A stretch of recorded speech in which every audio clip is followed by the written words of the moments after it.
Quel match incroyable du Paris Saint-Germain. Ça faisait longtemps que je ne m'étais pas régalé. J'avais l'impression d'être en Ligue des Champions. Franchement, très belle prestation de nos Parisiens. Euh, alors, pour être tout à fait honnête, je n'ai pas tellement regardé le match parce que j'étais en famille, chez ma belle famille, ce week-end, au restaurant, puis après avec de la famille à la maison. J'ai pu regarder le match sur un coin de téléphone, etc. Donc, pour tout vous dire, je n'ai pas ultra bien suivi ce match. Donc, mon avis sera, je vais plutôt laisser parler à notre ami Mika dans cette vidéo, mais je vais vous dire, les amis, entre mon mariage et le Paris Saint-Germain, je dois effectivement choisir mon mariage. Voilà, je le dis un peu fort parce que madame est à côté, donc voilà. Je préfère le Paris Saint-Germain. Non, je rigole. Bon, ben voilà, écoutez, après cette petite intro sympathique, Mika, comment ça va? Tu passes un bon week-end? Bah écoute, moi tu sais, c'est toujours les week-ends, hein. Déjà, salut à tous. Déjà, j'espère que vous allez tous très bien après ce week-end de football. Alors du coup, je suis un peu mitigé parce que moi, tu sais, je regarde la F1 aussi. La F1, moi, il y a du beau spectacle, donc ça va, moi ça me plaît. Après, ce que je vois avec le Paris Saint-Germain, c'est un peu moins bien, je dois t'avouer. Donc bon, voilà, c'est toujours un petit peu compliqué. Maintenant, on sait que l'OM a renversé Monaco, donc du coup, ça nous laisse encore un petit peu d'air. Donc ça, c'est plutôt intéressant. D'ailleurs, on s'y attendait pas du tout. Super match d'ailleurs, c'était magnifique. Donc voilà, j'espère que vous allez bien. On va voir ce petit débrief et sachez que moi, je repars de ce match assez frustré, pour être honnête. Bon. Écoute, le Parc des Princes vide, c'est ce qui aurait pu se passer à partir de l'égalisation ou bien de toutes ces frappes qui ne vont pas au fond des filets. Mais vu qu'on n'est pas dans le sud de la France, notamment à Marseille, nous, on reste dans les gradins. Bon, en tout cas, avant de lancer cette vidéo, n'hésitez pas à liker, à partager, à commenter, donner vos avis, les amis. On est toujours content de vous lire, de vous répondre. Voilà. Et on se lance tout de suite dans le débrief de cette vidéo. Let's go!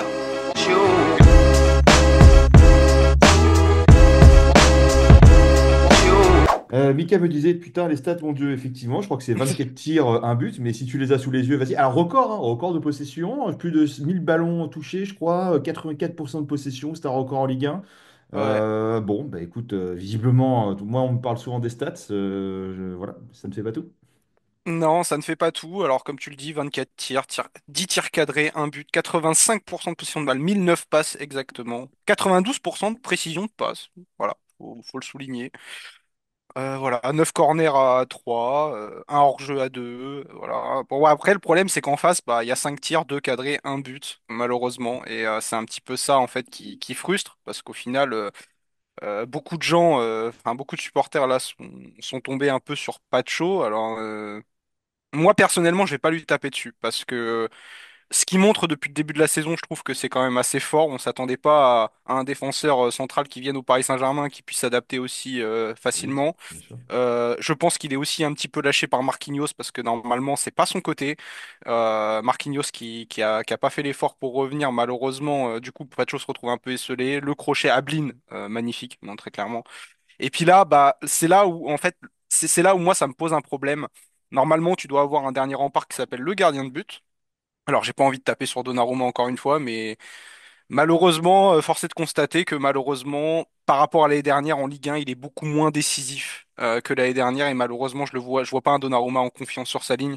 Je pense que quand il voit le crochet d'Ablin, il peut déjà anticiper de sortir, ce qu'il ne fait pas et malheureusement, tu sais très bien qu'il est très grand, c'est très enfin, même si on l'a vu parfois se mettre très vite au sol, cette fois-ci, il n'anticipe pas et malheureusement, bah la frappe, moi je l'ai revu si il faisait un petit pas en avant, très clairement, il pouvait l'avoir. Maintenant, parce qu'en fait, Ablin tire à peu près à côté de son épaule, pas beaucoup, tu vois.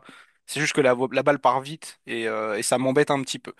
Maintenant, moi, ce que je vais retenir aussi de ce match, c'est une espèce de nonchalance en attaque. Alors, je parle pas de Gonzalo Ramos parce que Gonzalo Ramos fait un bon match dans l'ensemble. Cette super déviation là, on marque en 110 secondes, je crois, 110 secondes, je crois à peu près. Très très beau mouvement. Ça fait plaisir aussi de voir Nuno Mendes qui monte cette fois-ci. Alléluia. On nous a entendus. Donc voilà, Nuno Mendes qui déborde. Surface, dans la surface, du coup, la belle passe, puis la déviation de Gonzalo Ramos pour sa première passe décisive, du coup, de la saison. Pour du coup, ah non, c'est sa deuxième passe décisive, puisqu'il en avait déjà fait une pour Kangin premier match. Attends, je dis une bêtise. Mais du coup, une passe décisive pour lui, et du coup, Hakimi qui vient finir. Mais comme d'habitude, c'est encore Hakimi qui finit, donc pas nos attaquants qui marquent, comme d'habitude, donc ça c'est chiant. Maintenant, très beau mouvement. Je suis assez content de voir ce mouvement du côté du Paris Saint-Germain. Et ce qui m'embête le plus, au-delà du fait que Nuno Mendes monte, au-delà du fait que Hakimi a toujours ce volume de course exceptionnel, etc. Du coup, normalement, je pensais que c'était Joao Neves ou Vitinha qui allait rester derrière. Manque de bol, non, c'est Fabian Ruiz qui reste derrière. Et forcément, quand c'est Fabian Ruiz qui reste derrière dans une défense à 3, tu sais très bien que c'est un petit peu plus compliqué. Du coup, on était exposé au contre. Maintenant, Nantes est venu avec 5 défenseurs, on le savait. Ils savent comment jouer face à nous. Et le problème, c'est que j'ai l'impression qu'on est une équipe de handball qui fait des passes autour de la surface. Et malheureusement, même si on arrive à se créer du danger, faut pas l'oublier. Et bah, toujours ce même problème. J'ai l'impression que c'est un petit peu plus récurrent. Ça nous arrivait pas en Ligue 1. Ça nous arrivait en Ligue des Champions. Maintenant, ça nous arrive en Ligue 1. Ça m'embête un petit peu, surtout que c'est une équipe très mal classée, qui était sur une mauvaise dynamique, qui vont chercher un très bon résultat du côté du Parc des Princes. Et ça m'embête. Et puis, je vais même pas parler de l'entrée de Ousmane Dembélé, puisque forcément, le mec, il rentre tête baissée déjà. Voilà, c'est le mec, je sais pas ce qu'il fout. Il a plus rien, il en a plus rien à foutre. Il fait aucune différence. Ça m'énerve. Par contre, je tiens à souligner la très belle entrée de Désiré Doué qui nous a mis un petit peu le feu. C'était sympa, franchement, j'ai trouvé un Désiré Doué bien en jambes, bien techniquement. Malheureusement, il manque encore un petit peu le dernier geste. On sait, c'est un petit peu là où il doit progresser. Mais c'est des encouragements que je vais donner à mon Désiré Doué puisque du coup, je suis très content de son entrée. Maintenant, Barcola, on avait dit, il n'est pas aidé par Nuno Mendes. Nuno Mendes était à ses côtés. Force est de constater que malheureusement, Barcola, il y a aussi un souci. Alors, est-ce que c'est physique parce qu'il joue beaucoup de matchs? Peut-être. Est-ce que c'est mental? Je le pense aussi. Et malheureusement, ce qui est sorti dans ces dernières heures, c'est qu'il y a un petit souci côté Luis Enrique et vestiaire. Mais ça, du coup, je vous en ferai sûrement une vidéo à un moment donné. Ouais, alors effectivement, Pacho, moi je tombe absolument pas dessus parce que il a pas fait un match catastrophique non plus, hein, faut quand même se détendre. Et puis après, il a beaucoup joué depuis le début de la saison et en fait, ça Mm, arrive de se faire passer. Enfin, t'as un défenseur central versus un attaquant. Franchement, dans 80% des cas, l'attaquant il va passer. C'est lui qui a la technique, qui a lui qui a la vista, qui a machin, etc. Donc, bah un contrat, ça a un contrat. Donc au bout d'un moment, voilà. Et puis Pacho, c'est pas non plus comme s'il était connu pour être vraiment un joueur vif, machin. Ah, il est très bon, hein. Il est rapide, il a de la mm, course, etc. Mais c'est pas un profil à la Euro ou Kimpembe qui est capable de rattraper, de mettre voilà, ce genre de profil. Donc voilà, après, Emery n'était pas là non plus, parce qu'Emery, bah, quand Hakimi monte, Emery prend sa place en arrière et permet de sécuriser un petit peu aussi. Il est rentré, je crois, à la 60e ou 61e minute. Donc en fait, bah, à ce moment-là, quand on se prend le but, il n'était pas là. Donc forcément, quand tu as des joueurs qui montent et que tu n'as personne pour faire le pas, pour pouvoir mm, sécuriser un peu l'arrière. Voilà, on joue beaucoup, on a joué très haut, hein, la contre-attaque mm. aussi. Et Oui. ça, je l'avais dit dans d'autres vidéos, j'ai dit attention quand on joue haut comme ça, parce que c'est un coup à se faire remonter les bretelles. Et c'est ce qui s'est passé. Donc voilà, et puis le premier but, il est quand même en fin de première mi-temps, je sais plus, à 38e minute, un truc comme ça. Tu as le temps de remonter quand même, tu vois, quoi. Et en fait, moi, ce qui m'embête plus, c'est pas forcément de se prendre ce but-là, c'est de ne pas remonter le score après derrière, quoi. Surtout quand tu as Mm. autant d'occasions. 25, je sais plus, 25 tirs, 10 cadrés. Je crois, si je dis pas de bêtises, je les ai plus sous les yeux, mais C'est 24 tirs 10 cadrés, ouais, John. voilà, c'est 24 tirs 10 Mm, cadrés, donc mm, c'est quand même ouf. Et voilà, Ramos, c'est dingue en fait, parce que quand il n'était pas là, qu'il était blessé, on centrait tout le temps, il y avait personne. Depuis qu'il est revenu, on ne centre plus. Je trouve que c'est quand même, c'est un truc incroyable. Donc mm, un centre, il fait une espèce de petite pichenette. Est-ce qu'il a fait exprès? Est-ce qu'il voulait mettre un but ou est-ce qu'il voulait faire une passe? Franchement, je ne sais pas. Je ne sais pas et on le saura jamais. Est-ce qu'il le dira lui-même ou pas? Mais mm, malgré tout, ça fait but et c'est une action merveilleuse. Je pense que ça lui mm, fera du bien, de la réussite ou pas, c'est des actions qui font beaucoup de bien. Là, les ailiers, c'est plus possible. Oui, c'est plus possible. Voilà, donc moi, je vais vous dire la vérité, hein. Au prochain match, moi, je mets les jeunes. En fait, est-ce qu'un Mbaye aujourd'hui, est-ce qu'il vaut clairement moins, je parle, voilà, que Barcola ou Dembélé? Je ne parle pas de leur niveau qu'on leur connaît ou qu'on leur prête, je leur parle du niveau actuel. Est-ce qu'au bout d'un moment, tu vois, Mayoulou, est-ce qu'il vaut moins qu'Aruiz? Mais alors là, pas qu'Aruiz actuel, mais qu'Aruiz tout court. Donc, franchement, tu vois, Désiré Doué, moi, je te dis, enfin, on est dans le Paris Saint-Germain d'Enrique, qui est le Paris Saint-Germain de la méritocratie. Et ben, moi, prochain match, je te mets Mbaye sur le côté gauche, je te mets Doué sur le côté droit, et Kolo Muani sur le côté droit. Je pense que Kolo Muani et Mbaye, aujourd'hui, sont aussi intéressants, si ce n'est plus, que la forme des autres. Et puis les autres, il faut les piquer un peu. Donc après, il y a clash mm. vestiaire. Attention, parce qu'encore une fois, il faut faire attention à ce qu'on lit dans les médias. Ouais. Aujourd'hui, dites-vous, les amis, qu'il n'y a plus de Kylian Mbappé au Paris Saint-Germain. Donc, en fait, on n'a plus personne pour faire de scandale. Donc, Mm, bah, il va nous rester qui? Bah, il va nous rester un peu les têtes, les têtes de ce Paris Saint-Germain où les mecs ont un peu mm, éclos cette année. Voilà, avec du Dembélé, avec du Barcola. Et en fait, dès que les mecs vont commencer à plonger un peu, on va aller chercher des histoires pour faire un peu de remplissage médiatique chez les journaleux. Donc, attention à ça. Encore une fois, c'est quand même. Ça se trouve, c'est peut-être vrai, mais dans ce cas-là, je suis désolé, tu peux pas reprocher à ton coach de Mm, pas être content ou de jouer moins ou de machin si en fait t'es pas performant. Et mm, t'as des joueurs qui ne jouent pas à leur poste, qui n'ont pas joué à leur poste, qui étaient performants. Zaïre Emery, quand il jouait latéral droit, c'était pas incroyable, mais en tout cas, il tenait le truc. Et Zaïre Emery, aujourd'hui, j'ai pas l'impression qu'il soit inquiété une seule seconde par le coach, et j'ai pas l'impression qu'il ait un problème une seule seconde par le coach. Voilà. Joao Neves, c'est pareil. Vitinha, quand il jouait 6 peut-être que ça le faisait un peu, ça l'embêtait un peu, mais bon, en même temps, bah, il joue, il fait son truc et il fait pas d'histoire. Aujourd'hui, si non seulement t'es pas forcément bon et qu'en plus tu veux commencer à faire des histoires, ben barre-toi, tu vois, quoi. Donc moi, j'y crois pas une seconde. Dembélé, je veux bien, parce qu'il y a déjà eu les histoires, on le sait. Et lui, au bout d'un moment, il va falloir qu'il parte avec Ruiz et Asensio, parce que là, je commence à en avoir marre. Et tu vois, j'ai envie de te dire, j'en parle avec des potes et je lui dis en fait Dembélé, si demain alors parce qu'il y a les rumeurs Salah, Mohamed Salah qui pourrait arriver peut-être cet hiver au Paris Saint-Germain et dans ce cas-là Dembélé pourrait être ton super sub. Mais je ne sais même pas si aujourd'hui Dembélé a le niveau pour être super sub au Paris Saint-Germain. Pas actuellement. Au début de saison, très bien. Actuellement, plus du tout quoi. Donc et en mm, fait moi l'année dernière, c'est même pas ses stats ou le fait qu'il rate, qu'il mette pas de but, n'a rien qui m'énerve parce que l'année dernière pour moi, ça a été clairement notre meilleur attaquant de la saison mm, alors qu'il n'avait aucune stat. Mais il rapportait du danger, il était dangereux, il faisait des machins, etc. Enfin, voilà, du Dembélé très bien, mais sans régler la mire. Mais malgré ça, je trouvais que c'était le meilleur. Et là, cette année, bah, effectivement, c'est une question euh, de mentalité. Et puis après, bah, Doué, il monte en puissance petit à petit, et ça fait quelques matchs qu'on commence à le voir, tant mieux, mm, adaptation, machin, très bien. Et Mendes, enfin, qui monte, voilà, qu'on arrive enfin à trouver dans cette attaque. Et Mendes, si Hernandez revient demain, Mendes, il doit prendre la place de Barcola si on n'a pas recruté quelqu'un à sa place. mm, Et on se disait, bah, Barcola, il est tout seul et scellé face à deux défenseurs. À chaque fois, c'est compliqué de faire la diff. Bon, le truc, c'est que Barcola, en fait, on a tous compris un petit peu maintenant son jeu, ses dribbles, et que par rapport, comparé à un Dembélé, où Dembélé, clairement, tu sais pas ce qu'il va faire. Donc, ça, ouais, je suis d'accord. Et Barcola, c'est toujours un peu pareil. C'est crochet, fin de frappe, je rentre à l'intérieur, je fais semblant d'oublier mon ballon, je reviens.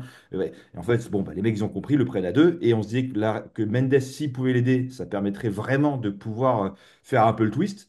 Bah, c'est ce qui s'est passé, ça ne l'a pas fait. Voilà. mm. Bah, trois choses. La première, c'est vrai que malheureusement, de ces rumeurs, entre guillemets, ça sort pas trop de nulle part parce que c'est vrai que tu vois un petit peu le comportement de Dembélé sur le terrain, Ah non, tu le mais lui, vois. oui. Oui, Non mais oui. voilà, tu le vois. Pour Barcola, je suis pas sûr. Je pense que Barcola a besoin aussi peut-être un petit peu de souffler, de goûter un peu au banc. Ça lui ferait du bien, je pense, et peut-être que aussi d'un petit peu de se réinventer au niveau de ses dribbles, tu sais. Hein, parce que ça, c'est vrai que il devient un petit peu prévisible et je pense que maintenant tout le monde a un petit peu cerné son jeu. Il y a plusieurs choses qui m'embêtent aussi. C'est le coaching de Luis Enrique parce qu'il faudra m'expliquer pourquoi tu laisses Fabian Ruiz 95 minutes et que tu fais sortir João Neves au bout de la 60e. Il faudra juste m'expliquer ça. Parce que quand même, tu as un joueur qui s'appelle João Neves, qui, je suis désolé, c'est le milieu de terrain qui tire le plus dans notre équipe et qui aurait pu débloquer ce match. Une frappe extérieure surface, il nous l'a déjà montré, il nous l'a déjà montré, il peut le faire. Voilà, c'est un joueur qui a été, je crois que c'est notre joueur qui a été le plus dangereux face au Bayern, si je dis pas de bêtises, avec ses trois frappes magnifiques d'ailleurs, qui sont pas cadrées malheureusement. Donc voilà, donc déjà ça, premièrement, je ne comprends pas. Pourquoi tu laisses Fabien Ruiz 95 minutes? Je ne sais pas. Luis Enrique, je ne sais pas. Apparemment, il le fait sortir sur un coup de sang, juste parce qu'il a perdu une balle. Donc ça, je ne comprends pas. Donc déjà, il va falloir qu'il nous explique, Luis Enrique. Alors, je lui tape pas dessus non plus. Je veux juste essayer de comprendre. Et puis, du coup, c'est vrai que tu le disais, mais je ne comprends pas je ne comprends pas le mindset un petit peu des joueurs. Et puis, tu sais, dans le coaching, on sort quand même d'un match qui a été assez énergivore face au Bayern, et ça, je te l'avais dit, et on avait fait une compo qui était, on va dire, un petit peu plus rotation. Euh, Moi, j'avais mis Skriniar et Kipembe en charnière, parce que je pensais que, voilà, face à Nantes, une équipe qui est mal classée, je me dis, c'est peut-être le moment. Et on a vu que Skriniar montre des belles choses. Donc je me suis dit, Skriniar, leader défense face à un Kipembe qui revient, ça peut être la bonne idée. Il pourrait nous montrer de belles choses. Et je suis sûr que Skriniar aurait fait un très bon match. Ça, j'en suis persuadé. Mais le truc, c'est ce qui est sorti ces derniers temps, c'est que Kipembe n'avait pas compris pourquoi Luis Enrique ne l'avait pas pris dans le groupe pour ce match. Et ça, on ne le sait pas, on ne le saura peut-être pas, ou ça sortira peut-être après, peut-être. Mais en tout cas, apparemment, il y aurait des frictions aussi, parce que Luis Enrique serait pas trop fan du joueur non plus. Tu vois, il y a tout un truc. Et tu vois, je me dis que dans une équipe avec de la rotation, avec des joueurs qui ont envie de jouer, parce que Skriniar a envie de jouer, parce que Kipembe a envie de jouer, parce que Mbaye, comme tu le disais, a envie de jouer, parce que Kolo Muani, il cire le banc depuis combien ça fait, je sais plus combien de matchs qu'il rentre pas. Alors que pourtant, dans ce genre de match où il faut aller chercher un point, tu l'avais dit, où il faut aller chercher encore 2 points de plus, même face au Bayern, ça aurait pu apporter un petit peu d'impact sur un côté. Alors que là, il fait rentrer un Dembélé qui a même pas envie de rentrer. Il s'en fout complètement. Quand tu le regardes, l'assistant là de Luis Enrique qui lui explique un petit peu, tu sais, qui lui fait sa tactique là, qui lui dit, bah écoute, faut que tu fasses ça sur le terrain. Il en a rien à foutre. Il a ses chaussures, il en a rien à péter. Tu vois, c'est ça en fait qui m'embête. Et on avait dit, il faut de la, comment, et Luis Enrique, quand il arrive, il met voilà, il met, comment on appelle ça? De la rigueur, tu sais, une espèce de rigueur, un standing à respecter, etc., la méritocratie, tout ça. Je veux bien. Mais à un moment donné, il faut que tu recadres ce genre de joueurs, tu vois. Il faut que tu les recadres parce que ça ne va pas. Ça ne va pas. On avait dit que le PSG, c'était un PSG sans histoire ou c'était de la méritocratie. Pour le moment, enfin, en tout cas, dans ce match-là, je ne l'ai pas vu, ça. Tu vois, je pense qu'un Kolo Muani, il doit s'entraîner sérieusement parce qu'il fait pas d'histoire, il fait pas de vagues. C'est le joueur, du coup, qui reste sur le banc, qui dit rien. On l'entend rien dire, le pauvre. Et il aurait mérité de rentrer. Mbaye, c'est pareil, c'est un petit jeune, il a faim, il a les crocs. Je pense que dans un match comme ça, tu le fais rentrer même les 5 dernières minutes, je pense que tu peux voir de belles choses. C'est pareil, tu vois, même un.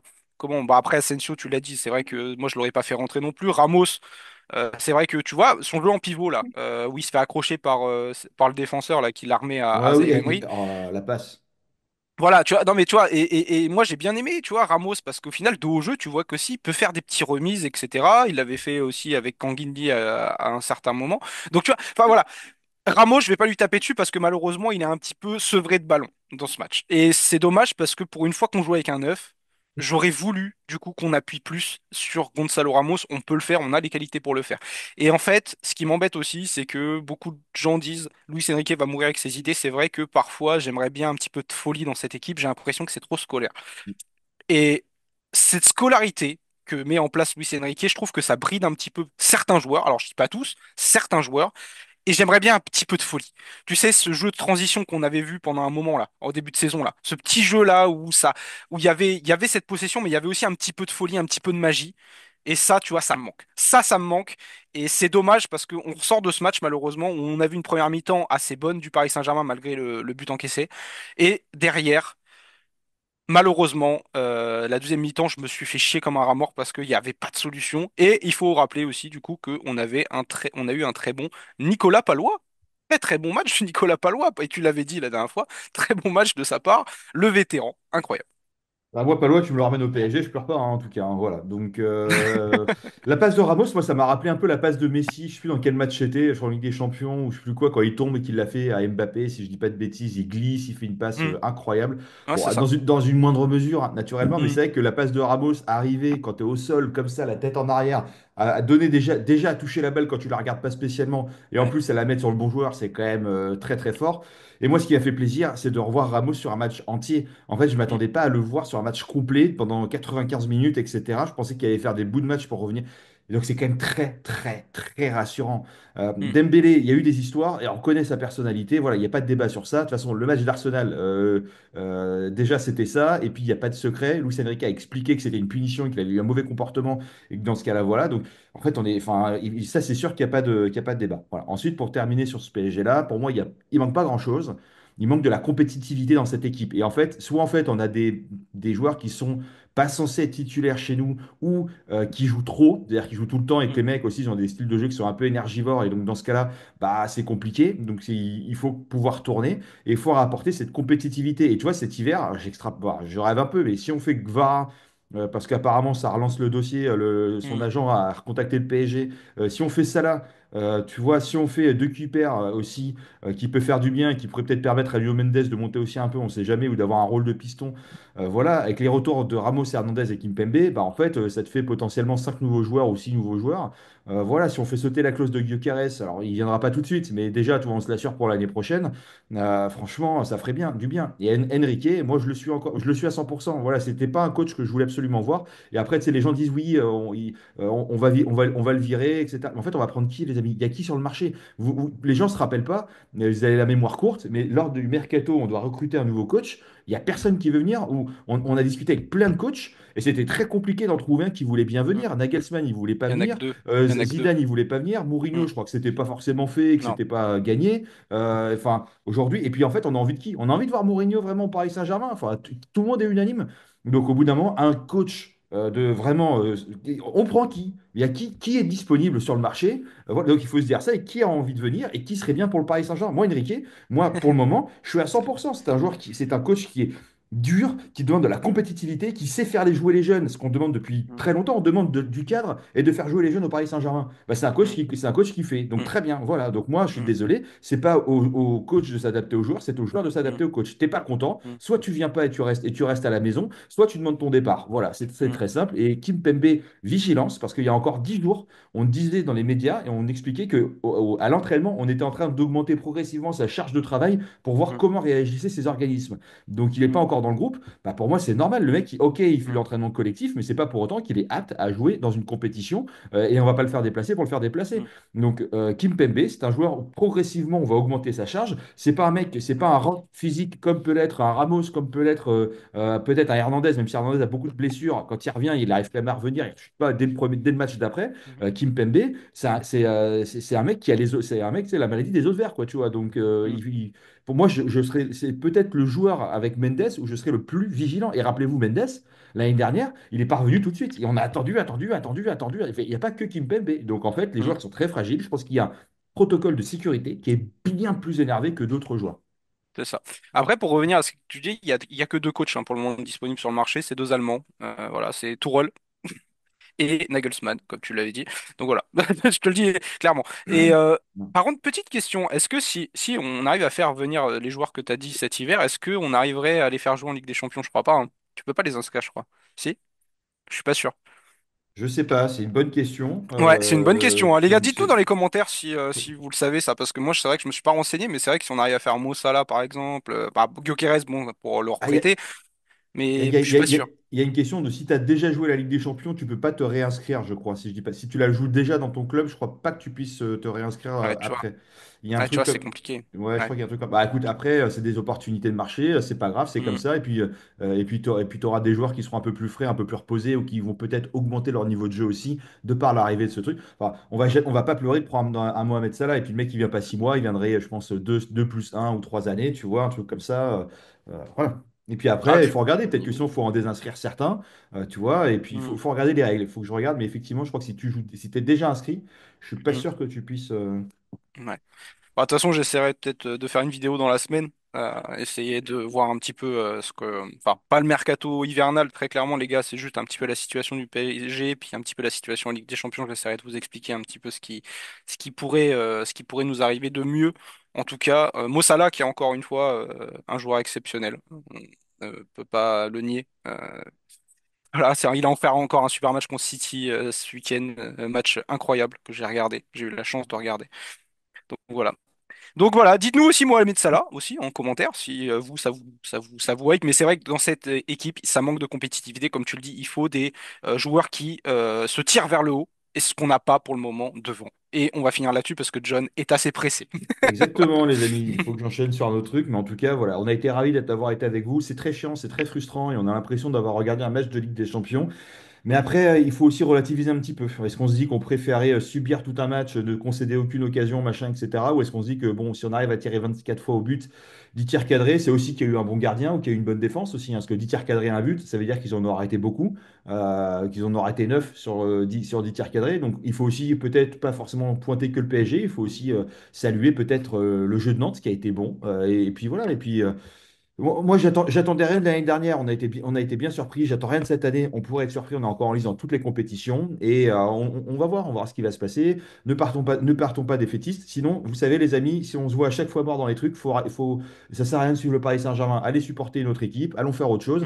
Et en fait, on se fera pas de mal. Voilà. Donc, c'est aussi ça le rôle de supporter. C'est de haut, c'est des bas. Mais moi, je ne connais aucune équipe au monde qui gagne 100% de ses matchs dans l'année. Ça arrive de se planter. On a une avance qui est très confortable en Ligue 1. Franchement, on a, je sais plus, 9 points d'avance, ou un truc comme 7. ça. 7 7. points, donc ça va, on est large, voilà. Et ici, c'est Paris, et puis voilà. Ouais.